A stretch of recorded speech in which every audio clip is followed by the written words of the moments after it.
Di 20K subscriber channel Novel Official, akan adakan giveaway untuk satu orang pemenang. Syaratnya kalian harus subscriber, komen, like, share, supaya kalian bisa terpilih untuk jadi pemenang giveaway. Semoga beruntung bosku. Selamat datang di channel Novel Official. Sebelum kalian mendengarkan novel Marsekal yang Agun, yang menikahi seorang pengiring pengantin, jangan lupa like, share, dan subscribe kalau tidak ku ambil jantung kalian. Hehehehe, tanpa lama-lama lagi langsung saja kita masuk di alur cerita novelnya. Bab 391 sampai bab 400. Dengan marah, Emily berteriak, "Saya tidak punya uang. Keluarga kami bahkan tidak punya uang untuk membeli sayuran sekarang. Di mana saya bisa mendapatkan 10.000 yuan untuk menghormatinya?" Madeleine mencapai tanah dengan marah. "Apa maksudmu kita tidak punya uang? Ini bisa menyelamatkan nyawa saudaramu. Tapi kamu bilang tidak. Saya pikir kamu tidak ingin menyelamatkan saudaramu. Tidak apa-apa jika kamu tidak punya uang. Selama kamu masuk penjara atas nama saudaramu." Madeline menambahkan dengan acuh tak acuh. "Keluarga kami mengandalkan saudaramu untuk melanjutkan garis hidup sekarang. Jika sesuatu terjadi padanya, keluarga Chen akan terputus dari anak dan cucu. Anda mungkin juga membusuk di sel karena Anda sudah membusuk di rumah. Anda masih bisa makan dan minum di dalam sana." Emily semakin frustrasi. Ibunya memaksanya masuk penjara menggantikan kakaknya lagi. "Apakah Anda melahirkan saudara laki-laki saya dan mengadopsi saya? Ibu mana yang bisa begitu bias? Aku tidak akan masuk penjara menggantikan kakakku," jawab Emily. "Pergilah jika kau mau." Hal ini menyebabkan Madeleine marah dan kehilangan kata-kata. Kamu ingin ibumu masuk penjara. Kamu sangat tidak sopan. Seharusnya aku menahanmu sampai mati saat kamu lahir. Mencekikku, Emily membentak. "Jika kamu mencekikku, kamu pasti sudah lama mati kelaparan. Jangan lupa, siapa yang menghidupi keluarga ini selama ini? Siapa yang memberi uang, makan dan minum? Itu aku, Emily Clemons. Lihatlah saudaraku. Apakah dia memberi keluarga ini 1 sen setelah bertahun-tahun? Kita masih harus memberikan uang. Dia anak nakal yang tidak berguna," teriak Emily. "Adapun kamu selalu bias terhadapnya. Kamu memperlakukannya seperti senior. Kamu selalu memberi uang setiap kali dia meminta. Uang yang kamu berikan padanya adalah milikku. Kamu tidak pernah memikirkan aku. Tidak peduli seberapa lelah atau sulitnya aku bekerja untuk rumah ini. Kamu bahkan tidak pernah mengucapkan terima kasih." Madeleine tercengang oleh kemarahannya. Sampah ini masih berani membela diri dengan sangat keras. Ke laut. Dia sudah berlebihan. Marah. Madeleine mengambil sapu dan menyalak. Beraninya kamu menegur ibumu sendiri. Hari ini, aku akan membunuhmu. Kamu bilang kakakmu sampah. Bahkan jika saudaramu sampah, dia 1000 kali lebih kuat darimu. Tidak, 10.000 kali. Saat dia meraung, sapu itu menghantam tubuh Emily dengan keras. Air mata Emily meledak seperti bendungan yang jebol. Rasa sakit fisik tidak seberapa dibandingkan dengan jantung, yang telah lama dilubangi. Bam! Dia membanting pintu setelah dia bangkit dan berjalan seperti mayat kembali ke dalam kamarnya. "Tuhan, kau sangat tidak adil padaku. Kenapa aku harus dilahirkan dalam keluarga yang aneh? Bahkan tidak ada orang yang peduli padaku dan menghiburku. Jika aku tidak putus dengan Zeke Williams, dia pasti bisa melindungiku. Tapi, di dunia ini, tidak ada jika." Semakin Emily berpikir, semakin sedih perasaannya. Dia menangis histeris. Sesaat kemudian, dia memikirkan sesuatu. Melihat ke atas, matanya bersinar dengan niat membunuh. "Zeke Williams adalah alasan untuk semua yang saya alami saat ini," katanya dengan licik.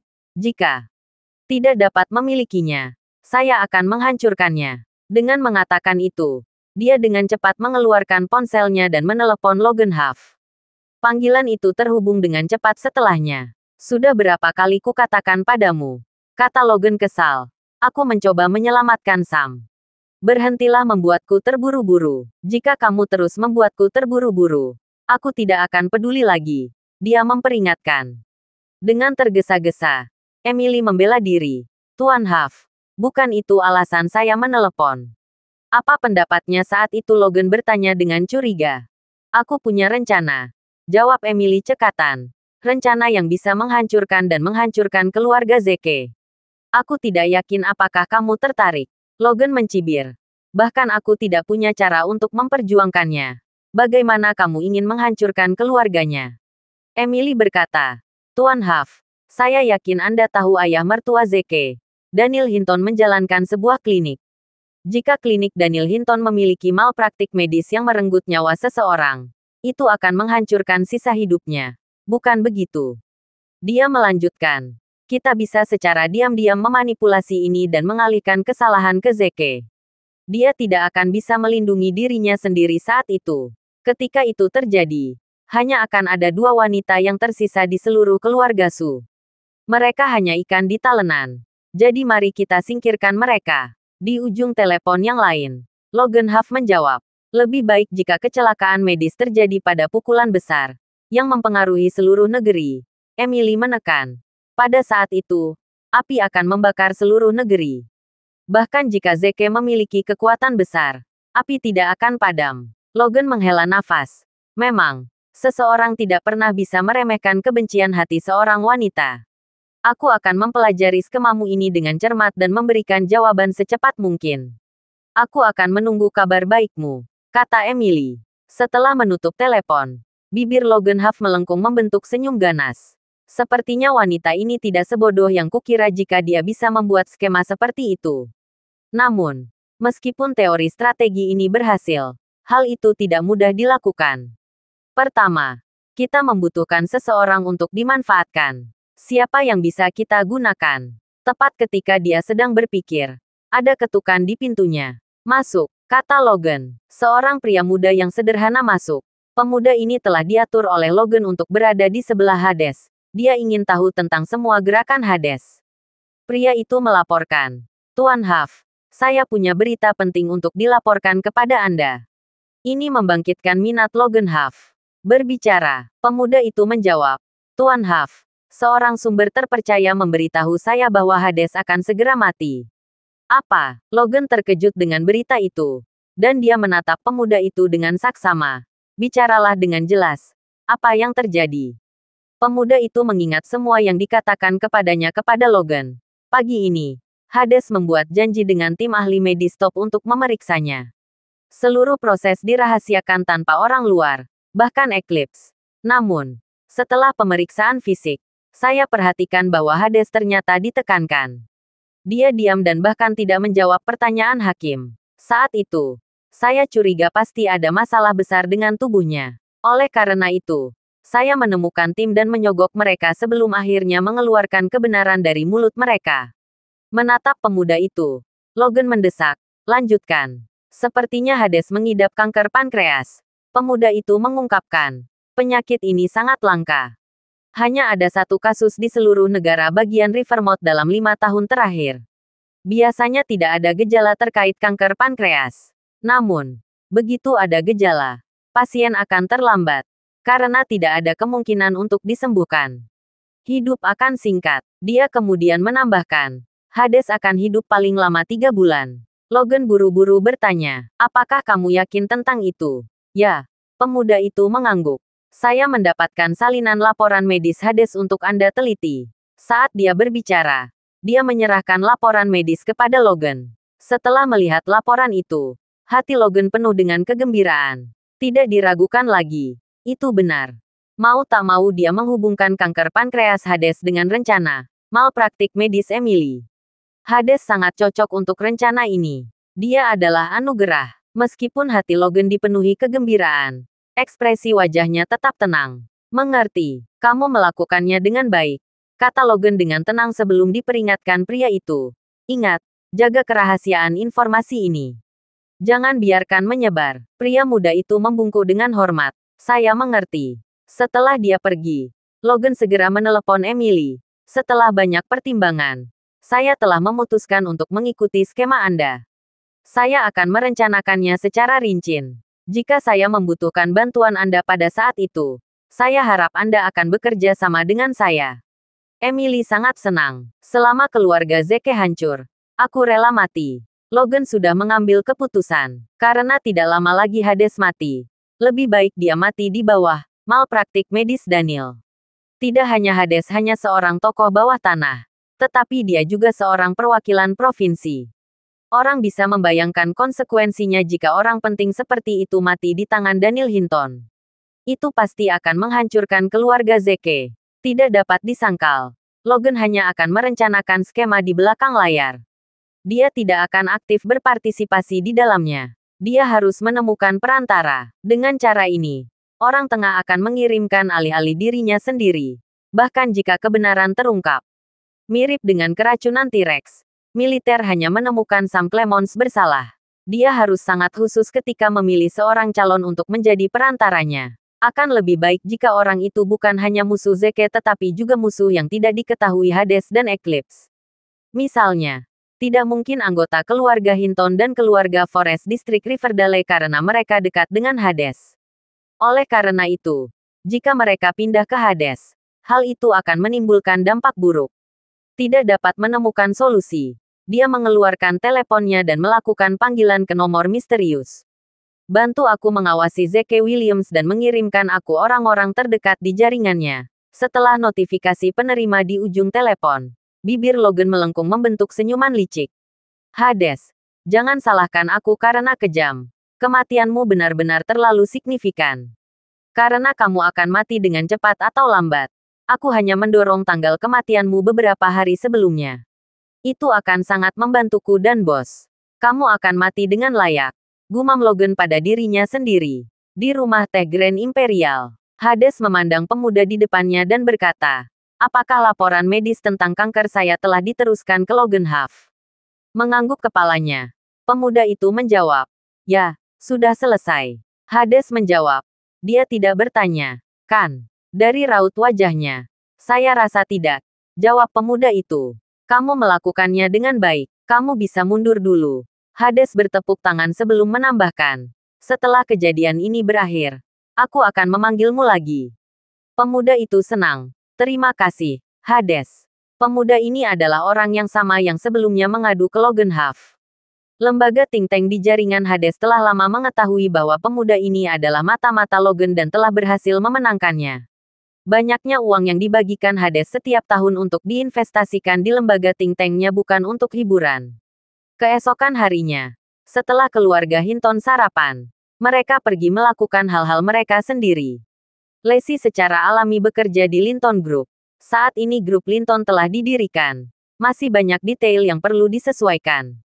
Selain itu, proyek Love in a Fallen City hampir selesai. Waralaba restoran baru dan proyek Whiteridge juga telah ditambahkan, yang membuatnya semakin sibuk. Di sisi lain, Daniel pergi bekerja di klinik peremajaan. Linton Group tidak hanya membeli Heartland Hospital, tetapi juga bekerja sama dengan Reigns Pharmaceutical, yang telah membantu perkembangan industri farmasi. Namun, Daniel tetap menyetujui untuk melakukan konsultasi karena hal itu membuatnya senang. Adapun Hannah, dia tidak ada kedamaian, jadi dia pergi untuk membantu di klinik. Bahkan yang termuda dari mereka semua, Sharon, telah mencapai usia untuk pergi ke sekolah dan dikirim ke taman kanak-kanak. Hanya nenek dan Zeke yang ada di rumah. Nenek sedang menonton sinetron, bersenandung dari waktu ke waktu, merasa puas dengan hidup. Zeke Williams berbaring di tempat tidur dengan telepon di tangannya. Dia menerima beberapa pesan yang dikirim oleh Nancy Hinton, tetapi dia tidak membalas satupun. Segera, Zeke merasa pusing dan bosan keluar dari pikirannya. Sepertinya pria menjadi simpanan tidak terlalu bagus. Dia tetap dalam keadaan ini sampai tengah hari dan segera menerima telepon dari Hannah.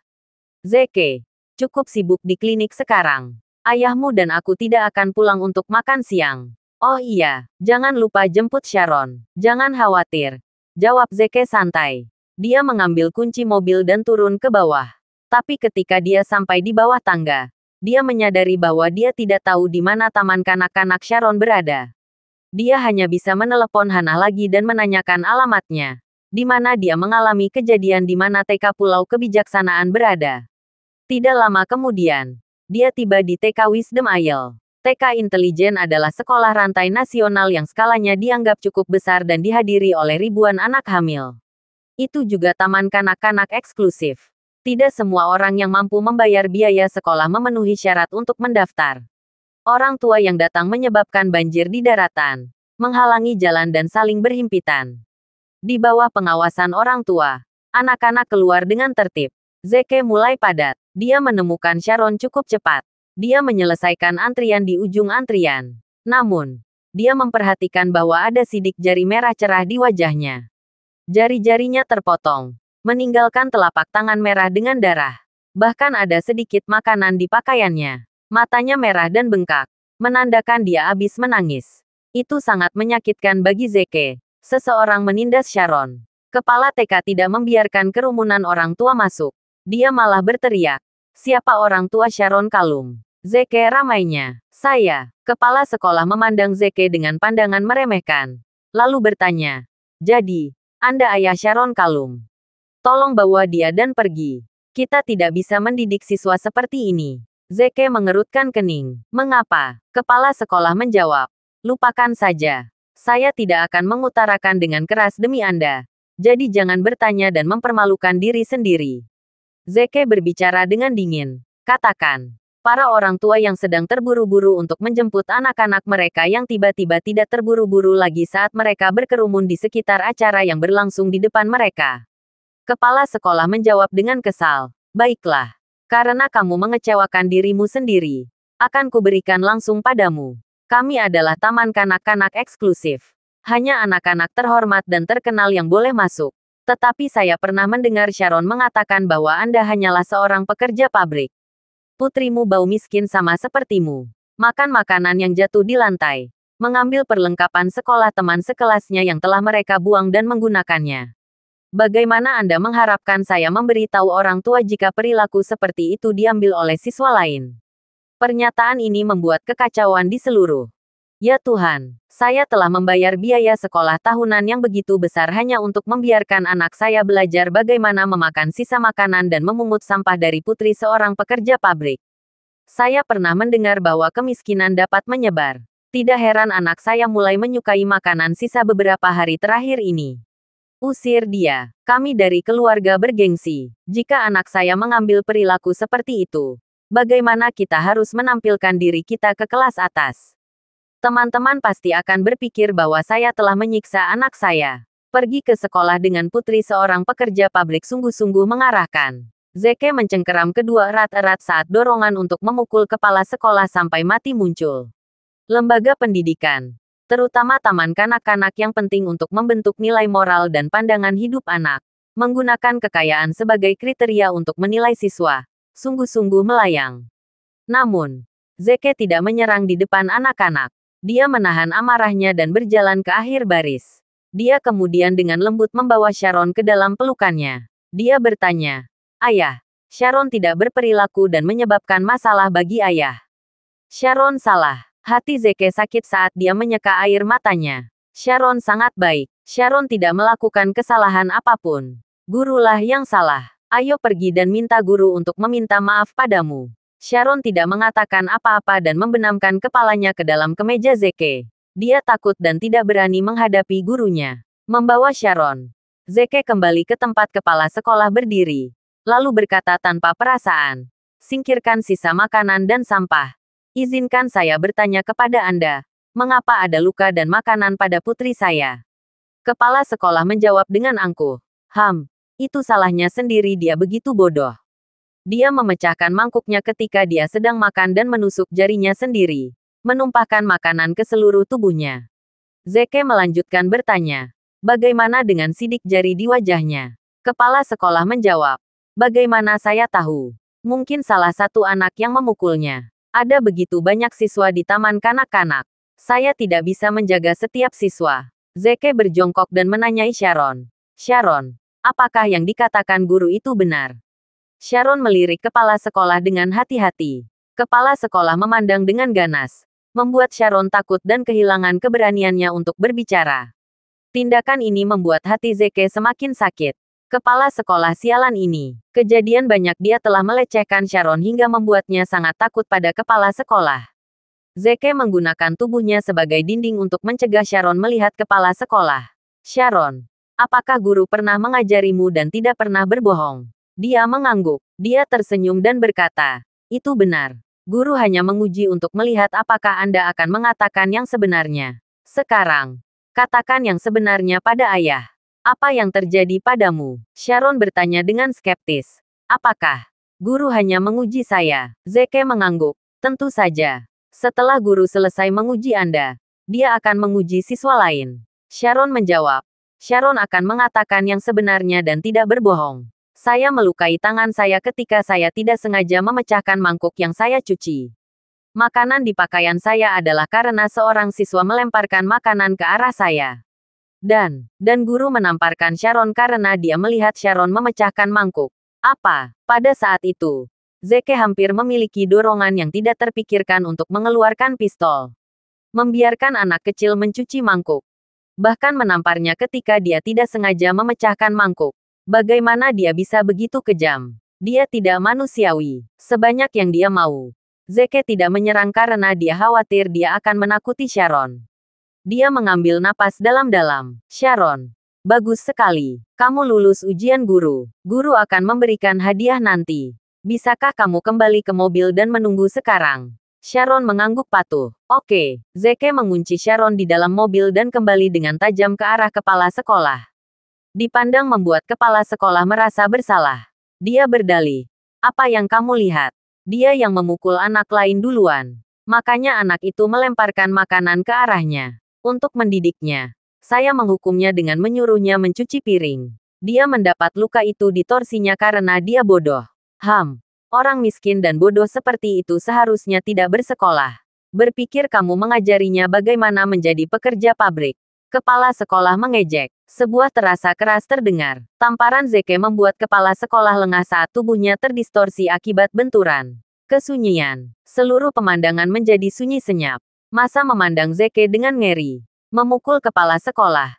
Apakah orang ini gila? Semua orang tahu kepala sekolah memegang otoritas penting atas sistem pendidikan. Jika ada yang membuat marah, dia akan dapat mengeluarkan seorang anak dari sistem pendidikan. Membuat mereka tidak dapat pergi ke sekolah selama sisa hidup mereka.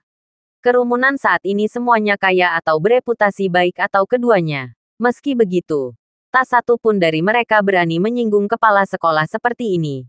Apalagi seorang pekerja pabrik.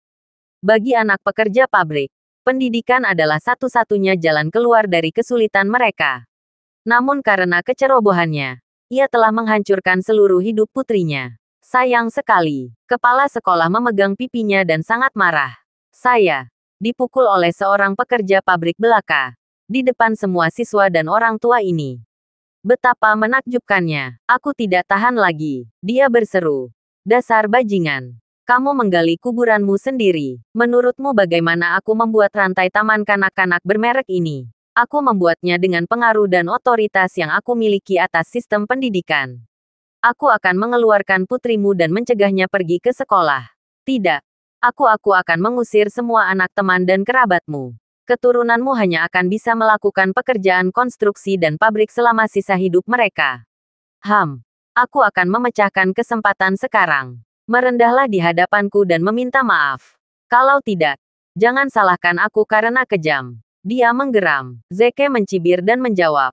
Benarkah? Sekarang. Saya ingin melihat seberapa besar kekuatan yang Anda miliki atas sistem pendidikan. Oh, aku juga harus mengambil kesempatan ini untuk membuang apel busuk sepertimu. Kepala sekolah menggeram. Kamu ingin melibatkan teman-temanku dari sistem pendidikan. Apa yang kamu rencanakan? Melempari mereka dengan batu bata. Aku bahkan tidak membutuhkan teman-temanku dari Kementerian Pendidikan untuk menjemputmu. Temanku yang biasa manapun bisa membunuh orang sepertimu. Zeke berkata dengan dingin. Mari kita tunggu dan lihat. Kepala sekolah mengeluarkan teleponnya dan memutar satu set nomor telepon. Halo, kakak, di mana kamu? Seperti kamu datang ke taman kanak-kanak. Seorang pria baru saja memukulku. Tolong bantu aku. Para penonton mencoba menghibur Zeke untuk menyerah. Anak muda, berpikir dua kali sebelum bertindak. Anda harus segera meminta maaf kepada kepala sekolah. Aku bisa menjamin apa yang dikatakan kepala sekolah itu benar. Dia benar-benar memiliki banyak otoritas atas sistem pendidikan. Jika dia ingin putrimu pergi, dia bisa melakukannya dengan mudah. Itu benar. Untuk anak dari keluarga sepertimu, belajar adalah satu-satunya jalan keluar. Jangan membuang masa depan anakmu karena kepanasanmu. Zeke menjawab dengan sungguh-sungguh. Sistem pendidikan adalah untuk mengolah masa depan negara kita.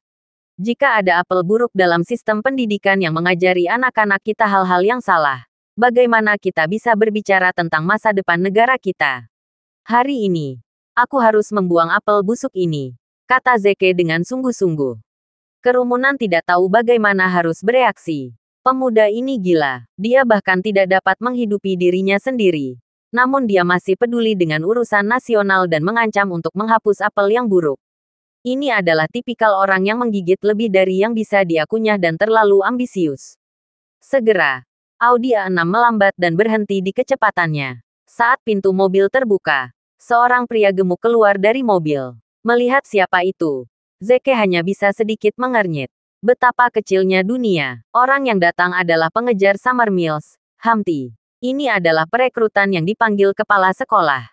Dalam kata-kata Daun Castaneda, kamu pikir kamu siapa? Anda bahkan tidak bisa memegang lilin untuk saudara ipar saya Zeke. Kepala sekolah menyambut Humpty dengan keluhan. Saudara Humpty, Anda harus membantu saya hari ini. Bajingan ini mendorongnya terlalu jauh. Idiot buta mana yang berani mengucapkan saudara perempuanku? Apakah dia lelah tetap hidup? Seru Humpty. Kepala sekolah menunjuk Zeke dan menjawab. Ini dia. Tatapan Humpty mengikuti arah ukiran dan mendarat di Zeke. Setelah menyadari siapa itu, dia hanya bisa mencibir berulang kali. Zeke Williams. Haha, aku tidak menyangka akan bertemu denganmu di sini. Lama tidak bertemu. Bagaimana kabarmu? Zeke melirik Humpty. Tenang, Puff. Haha, kerumunan tidak bisa menahan tawa. Kau sialan. Wajah Humpty menyeringai. Nyaman. Apakah Anda pikir saya sialan menyapa Anda? Kepala sekolah marah. Lidahmu hanya tajam. Biarkan aku mencerahkanmu. Kakakku di sini telah mengontrak restoran dari kelompok besar yang tak terhitung jumlahnya dan bahkan lembaga pemerintah. Dia memiliki jaringan kontak yang luas dan menonjol di dunia bawah. Humpty dapat menghancurkanmu hanya dengan meminjam sedikit kekuatan dari teman-temannya. Humpty melanjutkan. Mengapa repot-repot mengerahkan kekuatan dari teman-teman saya untuk menangani sampah ini? Saya sendiri cukup untuk menghancurkannya berkeping-keping. Zeke Williams. Anda datang ke sini untuk menjemput anak Anda, kan? Haha, saya tidak menyadarinya. Kamu sudah menikah dan punya anak. Kepala sekolah dengan cepat menjawab. Ya, dia datang ke sini untuk menjemput anaknya. Anaknya miskin dan tidak berotak. Saya sudah mengusirnya. Humpty semakin senang setelah mendengarnya. Katakan padaku, jika Summer tahu kau punya keluarga dan masih mengejarnya, apakah dia akan membencimu seumur hidupmu? Zeke pura-pura tegang dan menjawab, pergilah. Jika kamu berani bermimpi, aku akan berharap kamu mati. Humpty tertawa terbahak-bahak. Ini membuatku ingin menunjukkan kepadamu jika aku berani bermimpi.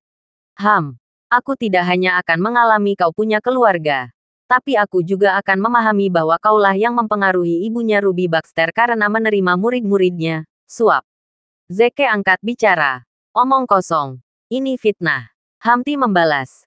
Kita akan segera mengetahui apakah ini fitnah atau tidak. Saat dia mengatakan ini, Humpty mengeluarkan teleponnya dan menelepon Summer. Musim panas. Bawa ibumu ke TK Wisdom Isle. Aku sudah menangkap orang yang memanggil ibumu. Kami akan mengembalikan kepolosan ibumu hari ini. Oke, cepat. Ketika dia menutup telepon, Humpty mengacungkan jari tengah ke Zeke. Untuk orang yang akan mati, ada kata-kata terakhir. Zeke mengabaikan Humpty dan mengeluarkan ponselnya sendiri untuk menelepon Tit. Waktunya masuk. Datanglah ke TK Wisdom Isle. Memanggil untuk diselamatkan. Sudah terlambat untuk itu sekarang, kata Humpty. Namun, aku bisa memberi kesempatan. Merendahlah di lantai dan meminta maaf. Lalu aku akan menghentikan Summer dan ibunya datang. Bagaimana dengan itu? Zeke membalas. Aku juga akan memberi kesempatan. Berlututlah dan minta maaf. Baru setelah itu aku akan membiarkanmu mati dengan cepat. Puff. Betapa sombongnya. Humpty meludah. Sepertinya kamu ingin melakukannya dengan cara yang sulit. Musim panas dan ibunya Ruby tiba tak lama kemudian. Ruby bertanya dengan rasa ingin tahu.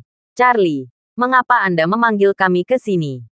Humpty tersenyum dan menunjuk Zeke. Bukankah Zeke mencoba mengejar musim panas? Aku memberi mereka kesempatan. Saat itulah Summer dan Ruby memperhatikan Zeke. Reaksi pertama Summer adalah bahwa orang kedua ini sedang berkonflik. Humpty membantu Zeke mengejarku. Dia pasti akan melakukannya. Musim panas buru-buru menyampaikan Zeke. Tuan Williams, mengapa Anda juga ada di sini? Sebelum Zeke bisa menjawab, Humpty mengambil inisiatif dan menyela. Dia datang ke taman kanak-kanak untuk melahirkan anaknya. Tentu saja. Ini mengejutkan Summer dan Ruby saat mereka menatap Zeke. Summer bertanya dengan penuh perhatian. Tuan Williams, Anda punya anak. Kepala sekolah menambahkan keluhan pada cedera. Apa? Kalian tidak tahu. Anaknya hampir 4 tahun. Dia terdaftar di taman kanak-kanak saya. Dia miskin dan bodoh. Dia tidak bisa berbuat apa-apa selain makan. Setelah memastikan bahwa Zeke memiliki keluarga, baik Summer dan Ruby menunjukkan kelelahan saat komplikasi di hati mereka bertambah. Musim panas. Jangan menganggap serius kata-katanya. Dengarkan saja dan abaikan saja. Kata Zeke. Aku, Zeke Williams, memiliki hati nurani yang bersih. Humpty terus menghina Zeke. Di mana harga dirimu? Siapa yang berani-berani mengatakan sesuatu yang begitu tidak tahu malu? Baiklah. Mari kita tidak membicarakan ini untuk saat ini. Mari kita fokus pada fakta bahwa bibi Ruby di sini dijebak. Ruby menjadi emosional. Charlie, apa maksudmu dengan itu? Maksud Anda dapat membuktikan bahwa saya dijebak. Humpty mengangguk. Pasti, inilah alasan utama kenapa aku memanggil kalian berdua ke sini hari ini. Wajah Ruby penuh dengan rasa terima kasih. Charlie, terima kasih. Kamu telah banyak membantu bibi Ruby. Humpty menjentikkan mengumumkan. Keluarlah sekarang. Segera, seorang pria berambut pirang keluar dari mobil Humpty. Begitu dia melihat siapa itu, Ruby, dengan darah mendidih, menerjang ke depan dan meraih keras si pirang. Bajingan, itu kamu, itu pasti kamu, Charlie. Pria ini yang memanggilku. Cepat kirim dia ke polisi. Humpty menjawab dengan tenang. Bibi Ruby, tenanglah. Aku punya kendali penuh atas dia. Kamu bisa membiarkan pergi. Dia tidak akan lari. Charlie, terima kasih banyak. Jika bukan karenamu, aku tidak akan bisa melepaskan ini sampai aku mati. Ruby mengungkapkan rasa terima kasihnya kepada Humpty lagi. Humpty berkomentar, kita semua adalah keluarga. Tidak perlu terlalu sopan. Blondie, aku akan menyerahkanmu ke polisi sekarang. Ada yang ingin kau katakan? Mata si pirang melesat ke kiri dan ke kanan sampai akhirnya mendarat di Zeke. Dia berlari ke arah Zeke dengan tiba-tiba sambil berteriak, Bos, selamatkan aku! Selamatkan aku! Summer dan Ruby tercengang. Bos, selamatkan aku! Apa yang dia katakan? Apakah ini bawahan si pirang Zeke? Si pirang menggali ke tempat Zeke berada dan berlutut di tanah. Bos, Anda harus menyelamatkan saya. Mereka berencana memanggil polisi dan menangkap saya. Zeke menjawab dengan dingin. Siapa kamu? Aku tidak mengenalmu. Si rambut pirang mulai meratap. Bos, pria Charlie itu sudah menyelidikinya secara menyeluruh. Andalah yang memerintahkan saya untuk memanggil guru Ruby. Dia memiliki bukti yang meyakinkan. Tidak ada yang bisa kita katakan untuk keluar dari ini. Saya punya orang tua dan anak. Saya tidak bisa masuk penjara. Anda harus menyelamatkan saya. Sebuah desas-desus melanda pasangan otak ibu anak itu ketika mereka berusaha keras untuk mengumpulkan wahyu yang menakjubkan ini. Orang yang memanggil Ruby Baxter karena menerima suap siswa ternyata adalah Zeke Williams. Dia sangat kejam. Meski begitu, Summer merasa sedikit ragu. Berdasarkan seberapa baik dia mengenal Zeke, dia pikir tidak mungkin dia akan melakukan hal seperti itu. Dia menelan ludah dengan gugup sebelum bertanya, Tuan Williams, ini, apa yang terjadi? Apakah Anda benar-benar yang memanggil ibu saya? Zeke menjawab, aku bahkan tidak mengenal pria itu. Dia mencoba membujukku, pantatku. Humpty mengutuk, kamu tidak bisa menipu siapapun dengan itu. Kebenaran sudah terbuka, namun kamu masih mencoba untuk berdebat. Jika kamu mengaku sekarang dan berlutut untuk meminta maaf, aku tidak akan memanggilmu polisi. Zeke angkat bicara. Hehe, Humpty, hanya ini yang bisa kamu lakukan. Sejujurnya, kamu benar-benar mengecewakanku. Mata Ruby memerah saat dia menatap Zeke. Dia tidak pernah bisa membayangkan bahwa Zeke cukup jahat untuk hampir menghancurkan hidupnya. Berpikir bahwa dia bermaksud membiarkan putrinya menikah dengannya. Apa lelucon? Di hadapan bukti yang begitu kuat dan meyakinkan, dia percaya setiap kata yang disampaikan Hamti. Dia mencuitkan giginya. Zeke, kita tidak punya dendam satu sama lain. Kenapa kau mencoba membujukku? Hamti menjawab dengan cepat. Bibi Ruby, aku sudah mendengar kompensasi dari si pirang itu. Zeke membayangkan bahwa kamu terlalu keras ketika dia di sekolah. Karena omelanmu, dia menyimpan dendam dan berencana untuk menghancurkan hidupmu. Tidak hanya itu, dia juga mengatakan bahwa ketika dia akhirnya mengambil keperawanan musim panas dan bosan bermain dengannya, dia akan membiarkan si pirang bermain dengannya. Kemudian ketika si rambut pirang bosan dengannya, dia akan memaksanya. Musim panas menjadi pengawal KTV. Dia ingin menghancurkan keluargamu, Blondie. Apakah dia mengatakan seperti itu? Jika kamu jujur, aku bisa menangani ini dengan lembut. Saya akui apa yang dikatakan Mer. Charlie itu benar. Jawab si pirang. Mer, Charlie. Kasihanilah aku. Ampuni aku kali ini. Aku benar-benar tidak bisa masuk penjara. Tiba-tiba, kepala sekolah dipindahkan kembali ke ruang kelas seolah-olah dia baru saja mengingat sesuatu. Tidak lama kemudian, dia berjalan keluar dengan sebuah gambar di tangannya. Gambar itu aneh dan kekanak-kanakan. Semua orang bisa tahu itu adalah gambar anak-anak pada pandangan pertama. Dalam gambar, ada dua pria dan seorang wanita memegang tangan seorang gadis kecil dan tersenyum. Kepala sekolah menjelaskan, saya meminta anak-anak untuk menggambar keluarga mereka sendiri dan Putri Sharon membuat gambar ini. Putrinya memberitahu saya bahwa dia memiliki dua ayah dan seorang ibu. Dari apa yang saya lihat, Williams membagikan wanitanya kepada pria lain untuk uang atau kekuasaan. Pria yang memiliki hubungan berantakan seperti ini tidak ragu untuk menjual Summer ke KTV, cibirnya. Kerumunan menjadi gila ketika mereka mendengar ini. Dua pria dan seorang wanita. Berita yang meledak-ledak. Gigi Ruby hampir hancur oleh seberapa keras dia menghancurkannya. Williams. Brengsek, kamu binatang. Bukankah aku kasar padamu di sekolah karena aku berharap kamu memiliki masa depan yang menjanjikan? Dia berteriak. Sepertinya aku telah menetapkan harapan yang terlalu tinggi padamu. Seorang mantan kompensasi harus tinggal di penjara selamanya. Tidak peduli berapa banyak pendidikan yang mereka terima. Macan tutul tidak dapat mengubah tempatnya. Aku tidak peduli jika kamu membalas dendam pada saya, tetapi mencoba untuk menghancurkan hidup putri saya. Untuk berpikir bahwa saya akan membiarkan putri saya menikah dengan Anda sebelumnya. Saya benar-benar buta. Ruby berteriak marah. Wajah Summer juga menunjukkan ekspresi cemas, dan matanya sedikit merah. Meskipun dia mempercayai Zeke, semua yang dikatakan si pirang didukung oleh bukti dan fakta, membuatnya mempercayai kata-katanya sampai batas tertentu. Kerumunan di sekitarnya juga bergabung dalam perang salib melawan Zeke. Orang seperti ini harus digantung sampai mati. Dia tidak hanya tidak menghormati guru, tetapi juga ingin menghancurkan keluarga guru. Seberapa kejam pria ini? Kita harus menjaga jarak dari orang seperti dia. Dia pendendam dan mungkin akan mengejar kita. Seperti ayah seperti anak perempuan. Ada yang salah dengan cara dia melakukan sesuatu. Aku tidak akan terkejut jika putri mengikuti kebiasaannya. Perlengkapan sekolah putra saya telah hilang selama beberapa hari terakhir. Saya sangat curiga bahwa putri itulah yang telah mencurinya. Menghadapi tuduhan massa, Zeke malah tertawa bukannya marah. Ada lagi. Hamti bingung. Apa maksudmu yang lain? Zeke menggelengkan kepalanya. Tampak kecewa.